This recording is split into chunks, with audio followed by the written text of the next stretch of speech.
Raymond Carson. I'm assistant professor by my profession. I'm a licensed clinical social worker. I am here with a law enforcement officer. He's going to introduce himself. Go ahead, sir. Yes, my name is Sergeant Crawley, Eric Crawley. I've been a law enforcement officer for 13 years now. All right. And so right now, we thank you. When we understand, we're going to put this disclaimer in. We understand that your views are independent. They do not represent the views of your law department, your law enforcement department. We appreciate you right now today. Open up this forum to get an understanding and be a voice, right, for law enforcement, and let us hear, what you're dealing with, how you see it from your perspective. So the first question I want to put out there is, in lieu of recent events, right, what's going on, what happened in Minneapolis, what happened in Georgia, and so forth, how has this directly or indirectly affected your ability to do your job? Well, honestly, I'll go back a little bit. In the 13 years I've been in law enforcement, being a person of color, I'll say, it's always been a difficult issue, because I got into law enforcement because I wanted to help people. I wanted to see a change. However, as a person of color, you're often seen as a traitor to the people that sometimes you used to hang out with, or you may have done some things with at some point in time. So because of the already mistrust of law enforcement with our community, you automatically looked at as a traitor. Now, with the situation that's going on now, it makes it even harder, because it's like the community wants you to side with them, but then you have officers who want you to side with them. So it's like, who do I side with? Yeah. Does that make sense? Uh-huh. But in my own personal opinion, I'm going to always side with right. So if officers are doing something that's wrong, I'm going to call them out. I'm going to throw the flag on the play. However, if it's someone in my community who looks just like me, if they're doing wrong, I'm going to throw the flag the same way. So you're always caught in the crossroads of whatever decision that you make, you're always going to be looked at as wrong. And that's the tough part of being a person of color in law enforcement. So, yeah, that's just how I feel. You said something, and I wanted to touch on that a little bit. Being that I know that you are a man of strong faith, believing in God, and you walk in salvation, and how you were saying that you throw the flag the same way, whether it's a fellow officer or whether it's a civilian. How has your faith kept you to maintain that standard? Oh man, it's everything. Because I am human, then there are times where emotions can run high, whether I'm in uniform or I'm in plain clothes. But knowing who God is, knowing how I was taught to live, knowing I was taught to pray, knowing I was taught that there's peace beyond what I'm going through, that has been my consistent, that has been the light of my path the entire 13 years that I've been here. So, and then it also helps, even when I'm in uniform, it also helps me to still see souls, because just because this person is doing something, this person may be hurting from some deep-rooted issue. So I have to treat them just like I would treat somebody if I was in church. Even though, and I posted this years ago, sometimes it's hard arresting the person and praying for them at the same time. So they're in the back of my car. I have to take them for something that they did, but still in the back of my mind, I'm saying, Lord, keep them. I'm saying, Lord, save them. Lord, work out their situation. Yes, we want convictions, but at the same time, we want them to get the help that they need, because every crime is not also always, so people shouldn't always go to jail for every crime. Sometimes they just need help. So, yeah, faith has a lot to do with it. Okay, so now moving towards what has transpired. So when you see the protesting, when you see the looting, when you see the environment and the way it shifts from one point to the next, right? So how is that, from your perspective, when you see it, like, do you have an expectation maybe that it occur in your city? Do you have an expectation of any type of mishaps that may occur because of what's going on out there?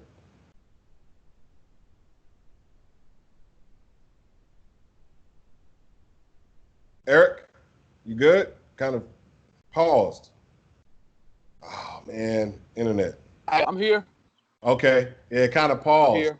Yeah, let's go ahead. Okay. If you want me to ask the question again, I can. Hold on for a second. It says not letting me in. Oh, darn it. Okay.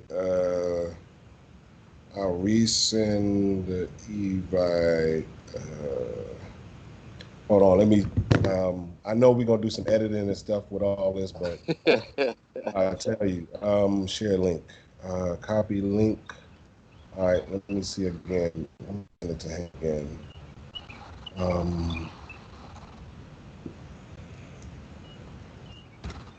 right. All right. So again, when you see the protests, when you see the events as they lay forward. So when Minneapolis and when the police station was just overran and the people just destroyed it, and now you see Atlanta, right, in the news, and rappers and individuals of political parties are saying, please don't do this. How do you see that? Do you see that possibly transitioning, coming towards your area, or tell us your perspective? Well, it's always a concern when something like that happens. But I think a lot of it goes back to how you deal with the community on a daily basis. I will say with our department, we have a good, what you would call a good customer satisfaction rate.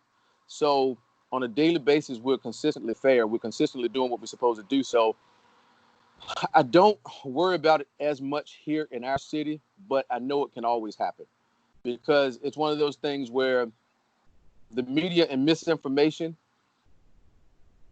Put it this way, I've been in situations where I've been on a scene and then I've read the newspaper and I've seen where the media didn't tell the story exactly the way it was supposed to go.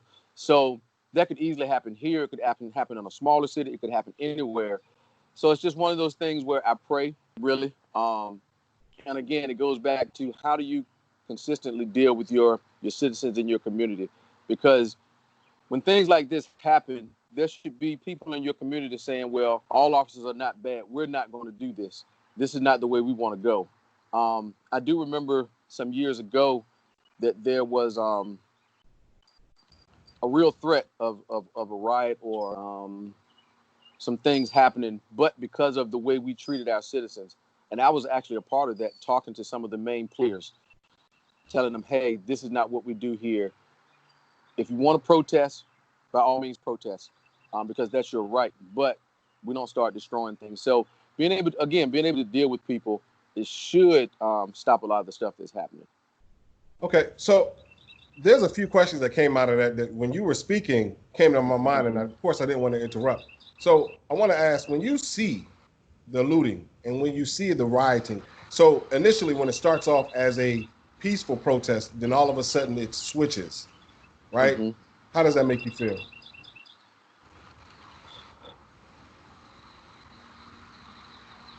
It's bothersome because I look at it like this.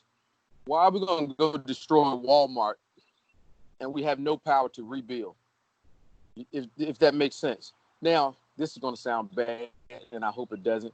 But if you have power to rebuild, you have resources that you can lean on, destroy everything. But if you have none of that, then what are you going to do next week? That's why I really don't see any reason for stuff like that happening. I understand why it's happening. I understand the anger, and I know it's inevitable. But we have to think with calmer heads when stuff like that happens. And it's really, again, it's really scary. There is a reason for concern. There's a reason for concern every day I walk out my door. I'm thinking of, could this happen? Could that? It's tough. It's tough. Yeah. I think the sound went out. Oh, did it? Yeah, say that last part again. Wow, I don't remember what I said. You said it's tough when you go out the door, right after that part. Well, I mean, it's tough going out of the door every day, having to be prepared for something like that to happen. Because the average citizen is not thinking about that on a daily basis. But your law enforcement officer, white or black, is thinking about, what if it all goes wrong? I have to be the one to respond. If someone starts breaking up, burning something down or shooting, everyone else is running away, and I have to run towards it. And so you're constantly thinking about those things. So, yeah. So here's the question. This is a very hard question. Or it may not be, but I think from my perspective, it may be because you're law enforcement. So when you see the incident of the law enforcement individual out in Minneapolis and with his knee on the individual's neck, what's your perspective? I'll say this. None of us are trained to put our knees on anyone's neck. Period. Now, if you're in a fight for your life, if someone's trying to kill you, trying to hurt you, take you away from your family, by all means, do what you have to do. But none of us are trained to use chokeholds. They're strictly forbidden. And when I see something like that, then it lets me know that this officer, I'm not going to say why he did what he did, because I don't know. I'm not going to say he's a racist. I'm not going to say he's a bad officer. But whatever he did that day should not have been done. Regardless of, this is my opinion, regardless of what the medical examiner says is the cause of death, putting your knee on someone's neck for any amount of time is going to block their airway. So I think it was wrong. I definitely don't think he should have done it. And someone posted the other day, no one hates a bad cop more than good cops. And I can say I'm a good law enforcement officer, and that's not to my own horn. I'm just saying I'm not going out here violating anyone's rights because that's someone's mother, that's someone's brother, that's someone's sister, that's someone's loved one. Regardless of what they did, I'm going to treat them fairly. And to do something like that, I don't know what there's a disconnect in someone's mind to do someone like that. Understood. Let me see if I can tell them to log on and log back off and see if they can get on. Log off and then log back on. See if that works.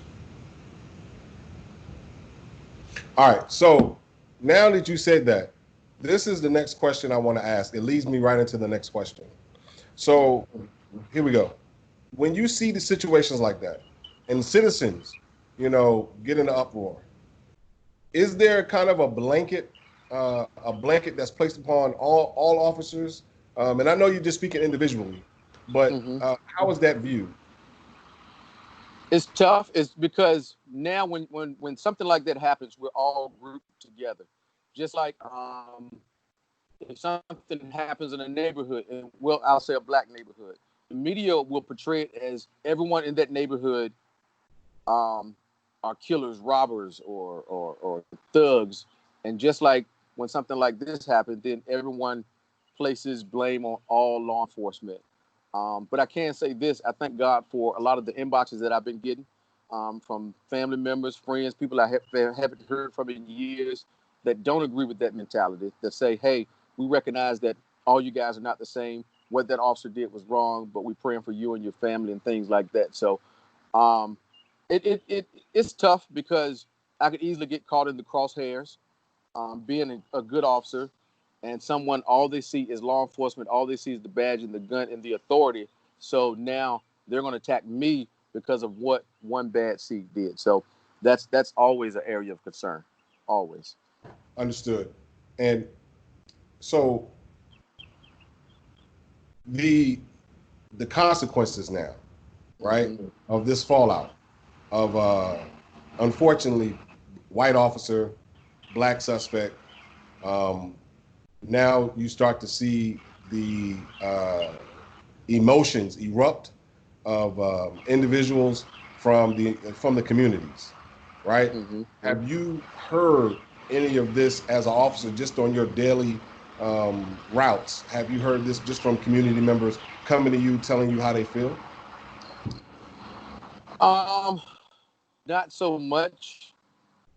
Again, not so much here in our city, but in our neighboring cities, there has been some members on social media saying some different things of what they're going to do and some threats and things like that. But I personally haven't heard anyone while I was out and about saying anything. So again, it's how you treat your citizens. Understood. This is what I'm gonna ask. So because initially when we started, right, when you said when I first got into law enforcement, it was kind of so. Okay. What I would like for you to do is just say when you first got into law enforcement and kind of repeat that thought for us again, please. Okay. Well, when I first got into law enforcement, which was 13 years ago, it's always been a difficult journey because as a person of color in law enforcement, you're seen in two different lights. You're seen from the community that you grew up in, you can be seen as a traitor from a lot of people. I've been called all kinds of names from people that look just like me. So then when things happen within the community wants you to side with them, but then law enforcement wants you to side with them. So you have to always choose the side of right. And so these last 13 years, I've been making sure that whatever happens, that I choose the side of right and not the side of whether I'm just going to side with them because I'm black or I'm going to side with the law enforcement because I'm law enforcement. So you're always walking in the middle, having to choose the side of right. And a lot of times from colleagues or from the community, you're going to be looked at as a traitor or well, whose side are you on? So it can be tough. It can be tough. But again, I'll say with our department, we don't have that. Most of us are all on the same page and choosing the side of right and not the side of color or race or religion or things like that. So Understood. And so, well, it doesn't seem like they're able to get on. I tried to give them an opportunity. I know that, and these were, and the reason why I wanted this because I had two white individuals, and I wanted to kind of bring a perspective, kind of ask you right. some questions, and kind of get your perspective, and I wanted to integrate that, but unfortunately, it doesn't seem as though they're able to log on. I'm trying to give them a few minutes, and what's up? Actually, that would have been great because I feel some of my white colleagues or some of my white brothers, I'll say brothers and sisters in blue, I feel their frustration because when things like this happen in the community, you have some really good officers that are white that they'll take a bullet for anybody. But because of what happens, then they're automatically grouped into a group of, well, you're a racist cop, and it's not like that. So I feel a lot of their frustration with Facebook posts and things like that. And so yeah, it's tough. It's tough on both ends, man. Not just as a black officer, but it's tough for the white officers also. Well, I thank you for speaking on that. Is it you think you can elaborate just a little bit more because now that you said that, because we had a white officer that sparked this outrage with a black suspect, these good white officers that are out there, right, are now having to deal with a community that sees them differently, right? Right. Psychologically, it's already it's already covered. Like, hey, you're just Yes. that individual, and it's like, no, I'm not like that individual. I have nothing to do with that individual. We Right. wear the same badge, but that's not my behavior. You know, Yes. so Yes. how? What sentiments have you heard from them? Well, it's almost like damage control at this point. It's like, well, they feel the frustration of why are they saying it's all of us? It's not all of us. But at this point, it's hard to change the mindset of the community because I know officers they've held babies' hands as they've died. They've bought kids stuff for Christmas and on their off time took them to amusement parks and things like that. But regardless of what they've done in their long career, the community is going to see them as the enemy. So, yeah, they're just frustrated. They don't understand the anger that comes from the community, from people of color. Um, and what's frustrating also for them is some of them grew up just like some of the people that they're trying to help. They grew up lower economic status, fatherless homes. They grew up the exact same way. And so it makes it tough for them, for someone to see them different, not as the bad cop. it's tough, man. That's all I can say. I understand. I understand. I Tough. understand. I mean, I think you're saying it perfectly. I think that the it's more of a psychological barrier, a communication barrier, and sometimes it's more of a personal and emotional standard where individuals are looking at them just because of their skin color, where we get looked at like Right. that every day. I mean, there's an incident. Exactly. If I walk Exactly. out the door, you don't know that I'm a professor. You don't know that I carry a PhD. First thing you Right. see is a black man, right? Exactly. And so now, because when this situation with the officer occurs, now the first thing they don't see is a good officer. They just see a white person, and it's like, okay, you probably just like that person, so I'm going to do X, Y, and Z. Yes. Yes. And I'll tell you what frustrates me the most is when I walk in a store, and this kind of off topic, but it's still on topic. When I walk in the store and a parent tells their child, "You better behave, or I'm gonna send you with that police officer," and then it puts fear in the child. So that psychological element starts at an early age, whether it's a black officer or white officer. So parents have to do a better job of instilling in their children that we're here to help. If they stop doing some of that stuff, then when they are of age and they have to make their own decisions, then they'll know who they can come to for help. But because it starts at an early age, then that mistrust starts, and it makes it tough for all of us. I understand. I understand. I like this, and not trying to put any pressure on you. If you can, if you still can, if you have some white officers that would like to participate in this, please have them reach out to me, because right now, my objective is truly, truly to get your voice heard. And when I mean you, not just you, but your voice heard, law enforcement, so the world can see your perspective, how things transpire, when events happen in society, how does that affect me as a law enforcement? When I put on a uniform, when I walk out there, because this incident occurred, now I'm not only thinking about my agenda for the day, I'm thinking about this event and how this event affects my community. Yes, yes. It's even, and just part of being in law enforcement, man. Even when you're in plain clothes, when you're just out and about in the community, you're thinking about those things. Is someone going to recognize me as being a law enforcement officer and attack me when I'm with my family? So you're always on guard, and it shouldn't be like that. It should not. But that's to paraphrase. Well, lack of a better term, that's kind of what we signed up for. You know. I understand. Well, you know what? You touched on something, and I wasn't thinking about it until you said it. You have sons, Yes. and you being a law enforcement officer, how has this event that occurred have you put in a position to speak to your sons about this situation? Yeah. It actually sparked the conversation, and I train my sons to be proud of who they are, to be proud to be a black person, but also that does not mean that you hate others. Um, you can love who you are, love white people, love Hispanics, Asians, all that, but be proud of who you are. There's a certain power and a certain honor in being a black. So I definitely we definitely touched on that, but we also touched on how to respond when you encounter a police officer. And I'll say this: a lot of times when we encounter people, their first, I guess, subconscious reaction is to reach in their pocket to go for their ID. But I tell them never reach for anything until prompted to do.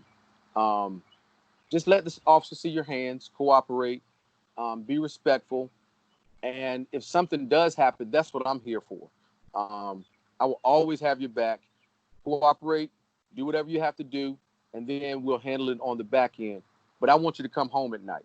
I don't want you to be so submissive that um, you give up your freedom, but I don't want you out here trying to fight law enforcement and getting hurt. And then I no longer have my son, and then they're protesting in my son's name, quote unquote. Yeah. So cooperate, let me handle it on the back end, and hopefully all is well. But definitely, if you ever encounter with a police officer, don't reach for your pockets, don't reach in your glove compartment. Um, Let them see your hands, cooperate, all that good stuff. So yeah, we definitely have those conversations. Okay. So you know what we're going to do, because I try to get them opportunity to get in there. And unfortunately, it doesn't seem like it's working. And I appreciate your time, and I'm not going to be wasteful. What I'd like for you to do is please impart anything that you want right now as it pertains to just being a voice from law enforcement perspective. What is it that you would like the community to know? And I kind of touched on it earlier. I want the community to know that law enforcement officers, 99% of them are God-fearing, family people, and we are here to help. We got into this career to help people. Yes, things happen. Yes, there are bad seeds. Yes, there are people who tarnish our reputation. But all in all, we are here so that you can sleep at night, so that when you go home, you lock your doors, you don't have to worry about anything. That's what we're here for. We're here for community events. We're here to help because 99% of us, when we're out and about, we don't just see you, we see our family. We see our mothers, our sisters, our brothers, our uncles. So that's how we're going to treat you. There has to be a trust factor there. Because if you never trust us, then it's going to make us hard. It's going to make our job harder. And I'll say this to the community as a whole. Learn the laws. There's enough information out here where... Did I lose you for a second? It got lost like real quick. It paused, but go ahead, continue. Yeah, somebody was trying to FaceTime me. There's enough information out here where you can learn the laws, you can learn your rights. So that way, when things happen, you can have. And a lot of times, what people in the community may get a little bit of information from media, get a little bit of fake news from social media, and then they try to put it together and say it's law. And so that way, when they're encountered by a law enforcement officer, there becomes an argument. It's already a heightened awareness or a heightened incident. Learn the proper laws, learn the proper city codes, so that way there can be a conversation there, and it's not volatile. It can be, and sometimes we don't get it right. You know, um, if you explain something to me in a way and it's the law, my bad. I apologize. That's how it. So yeah, trust us. We'll trust you, and we can eliminate some of the things that happen, like in Minneapolis and other parts of the country. Appreciate that. I'm gonna go ahead and stop the recording right now.